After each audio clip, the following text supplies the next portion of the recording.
It's time we had a serious talk about Kagurabachi. Chapter 32 is out. You better believe we're going to cover it. The chapter picks up right where we left off at, with Chihiro calling out for Mei and emitting black lightning. The leader of the Hishiku says that Chihiro got his breath back, and we learn that the Cloud Gouger, in solidarity with Chihiro calling upon it, is straining to serve its master and is emitting lightning beyond its limits, hence the black lightning. Using that black lightning, Chihiro bursts off of the wall and actually cuts off the leader's arm. And without skipping a beat, the leader throws his arm at Chihiro to blind him and immediately launch a counterattack. Chihiro swiftly dodges and then comes in with another counterattack on his own and stabs him in his chest area. Chihiro realizes he took that attack on purpose and briefly retreats. People are calling the leader of the Hishiku Mr. Hishiku, and I think I'm going to follow suit. He says that Chihiro's speed and attack power were on a different level, and he had to sacrifice his arm in order to keep up. Chihiro, in his mind, is pretty much paying homage to Mr. Hishiku, saying that he sacrificed a part of his body by absorbing the sorcery, and his physical and psychological strength is out of the world to be able to do that. He understands that if he wants to end it now, he can't hold back or waver at all. He also takes a glance back at the wall, realizing that he didn't do as much damage to the wall as he had thought he originally did with that first burst of Mei. It also recovers pretty quickly, so he understands that he has to do one final blow to actually blow through the wall and get back to Hakuri. Chihiro, being more in tune with the blade, he can feel how many uses of Mei he has left, so he says only 3 uses of Mei left. We all understand that Mei is on its last legs, and any use Chihiro gets out of it will be very important to the decision that he is currently making. Basically, he can't spam Meis anymore, and he has to pick and choose because the blade will inevitably break. Chihiro understands that he doesn't really understand what Mr. Hishiku is actually capable of, and he understands that Mr. Hishiku came to chat with Chihiro, not go into an all-out fight, so he would love if Chihiro was to use the Cloud Gouger without really touching him. Chihiro, thinking back to Hakuri and Mr. Shiba, decides that he has to end this fight pretty quickly. And we get an absolutely disgusting panel right here, him saying, "Don't you want to continue?" and Chihiro saying that he will kill him. He understands that he can't hesitate, and we cut back to Hakuri, who is actually calling out an Iso. But once again, it was another misfire. His older brother, going really angry now, gives him a kick in the stomach and says that he can't take it. Does he really expect to defeat him? Basically beating down on him, saying that the only thing he knows how to do is curl up in a ball. Hakuri thinking to himself that he's weak, he can't really do much. But he also notices on the other side of the wall the damage done from Chihiro first launching the first Mei at Mr. Hishiku. He understands that their main goal isn't to end this fight right here or engage in a heavy fight right here. Their goal is to get underground to the auction. Hakuri believes that Chihiro is going to use another Mei Blast to break through the wall and get back to Hakuri. All the while, Shoya is ranting about how he's important, what about him, and don't leave him behind, that Chihiro is using him and he'll put himself first, and he loves him unconditionally, unlike anybody else. This is also really showing an important part of Shoya's character without touching too much on him as the main focus of this chapter. Hakuri understands that that's not the truth and that is not how Chihiro is. And then we get a flashback to Hakuri, Chihiro, and Mr. Shiba talking. They talk a little bit more about spirit energy. Y'all know I'm all for them diving deeper into the power system, so let's get into it. Sorcery itself is made up of spirit energy, and that energy lies dormant in everyone, kind of similar to cursed energy in JJK. But sorcerers train it and control it to increase their capacity. Sorry, I misspoke, not JJK, kind of like chakra and Naruto. We then get a little bit extra information as to there are more benefits to your abilities other than just being able to use sorcery. It strengthens your entire body. He says by circulating this energy, you can obtain superhuman mobility and strength, and beyond that lies sorcery. Chihiro says, in other words, that they need to strengthen Hakuri's body.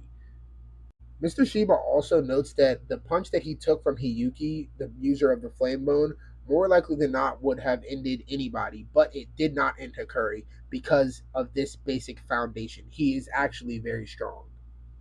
He lets him know that he underwent training with the Sazanami and he has spirit energy coursing through his body, and his body is prepared fully to use sorcery.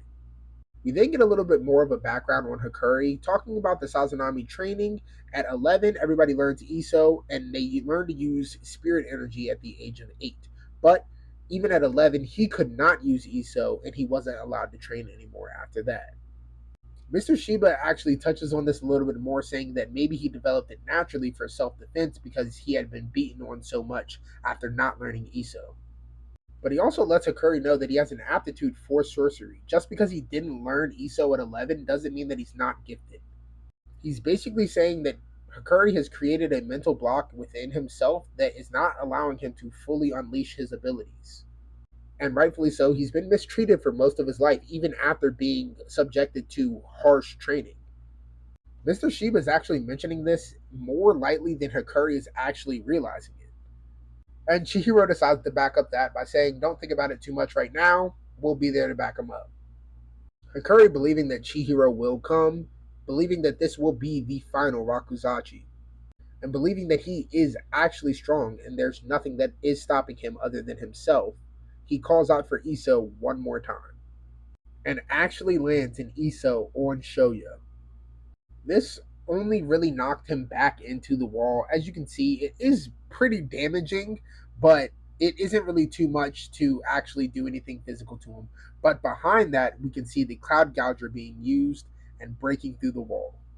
And just like that, Chihiro breaks through the other side using a little bit of help from Hakuri. Absolutely beautiful. Chihiro tells Hakuri that they have to move. There's not much time to waste. Mr. Hishiku is actually impressed, saying that he's pretty level headed and he expected more. And there's also somebody that we can see in the corner behind Mr. Hishiku. That is none other than Hiyuki, the Flamebone user. Chapter ends there.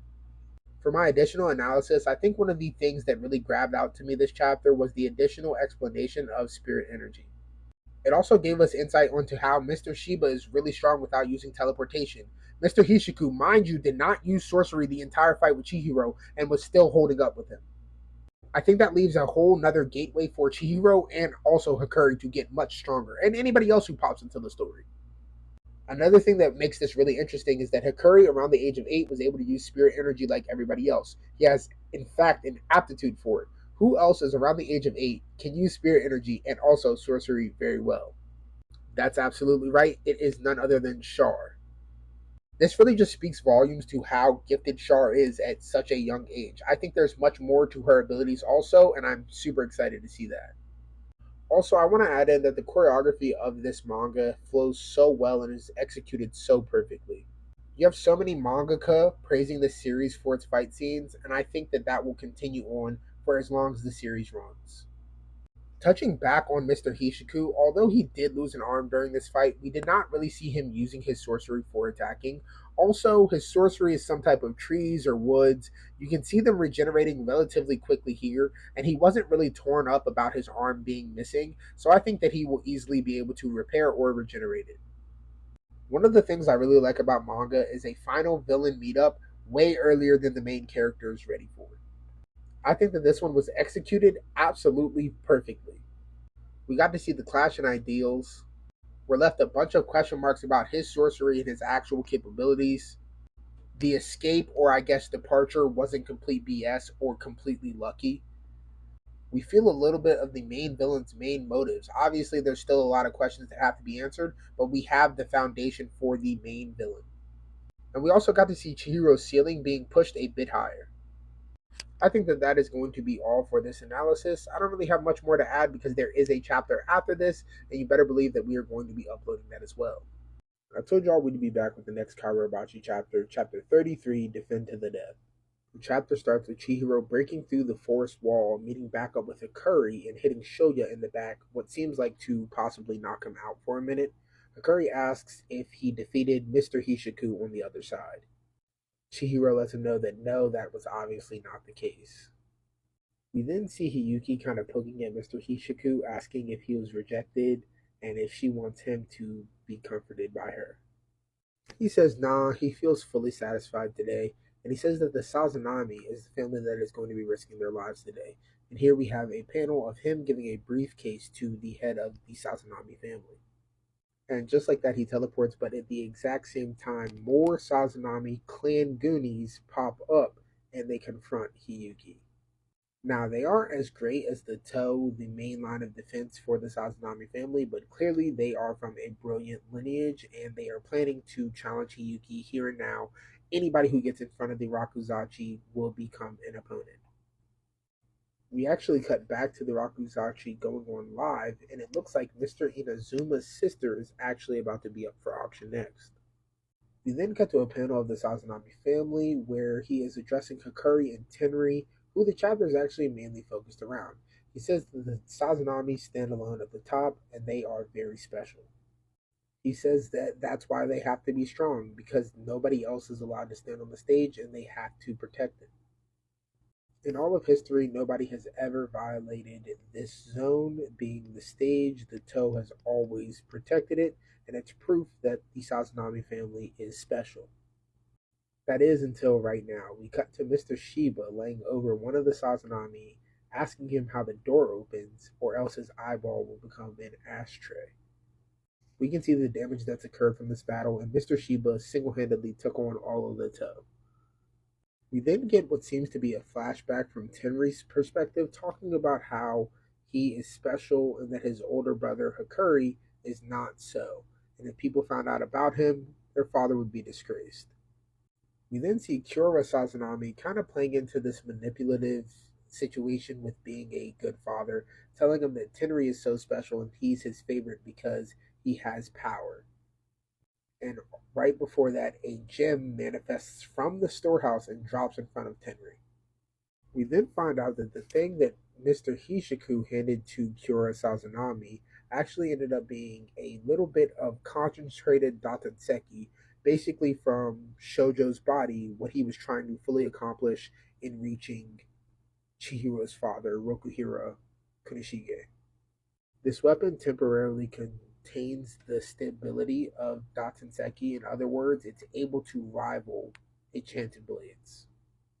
Mr. Hishiku lets Kura know to be very weary and particular about the time to use it because they have no clue of its effects.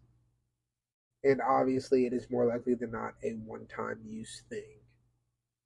We then see Kura Sazanami giving Tenri one final order, defend to the death, as he takes a hold of the Datanseki crystal and uses it. And out of that, we get the manifestation of Tenri's spiritual energy, which is a jellyfish. We see Mr. Shiba saying that it's the special spirit reaction of an enchanted blade, but he doesn't have one, obviously. And Chihiro can obviously feel this change too, being a wielder of an enchanted blade, and wonders about Mr. Shiba.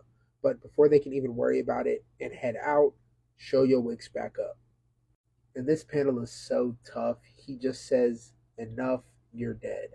I love this for him because he is such a erratic character in terms of emotions. He's 100% serious here. Hakuri understands that the Cloud Gouger only has a few attacks left, and then we get a little bit of narration here. Hakuri understands that the reason that Chihiro didn't finish him off is because that's his brother. And to the Sazanami, Hakuri is only a tiny bud that's finally sprouted. But now that the wall is broken, the genius blood that flows within him accelerates that blossoming. Hakuri says that he'll handle this and that Chihiro can get on his way as he calls out for Iso, planning on to take Shoyo on once again. Another great chapter. I love how it's especially particular that he chose Tenri for this, kind of being the parallel to Hakuri and them being so similar in age. Like I had mentioned previously, I didn't think that we were really worried about Mr. Hishiku's arm, seeing how he uses it here, even though it is still separated from his body to disappear. It seems that you just have to have it and activate it with the hand sign. It doesn't really matter if it's active or not, per se. Also, I love that even this far past the story, Shoujo's still getting a little bit of spotlight and how genius he was in mastering the Enchanted Blade. He was Chihiro's first main leap, but also we get to see his genius side shine through because he was very close to mastering the Datanseki. Also here, Mr. Shiba's stocks went completely through the roof once again, handling the entirety of the toe besides Shoya. I mean, I'd say that's pretty tough. And as far as we know, his power is only teleportation. He doesn't have anything other than, the base level of elite spiritual energy manipulation. It's also really interesting here how his spirit energy decided to manifest itself as a jellyfish. I haven't entirely looked into the whole reasoning behind it being specifically a jellyfish, but I will definitely come out with a video when I have some theories or concrete evidence as to why it's a jellyfish and like how that relates to his character, I'm sure, and more things like that.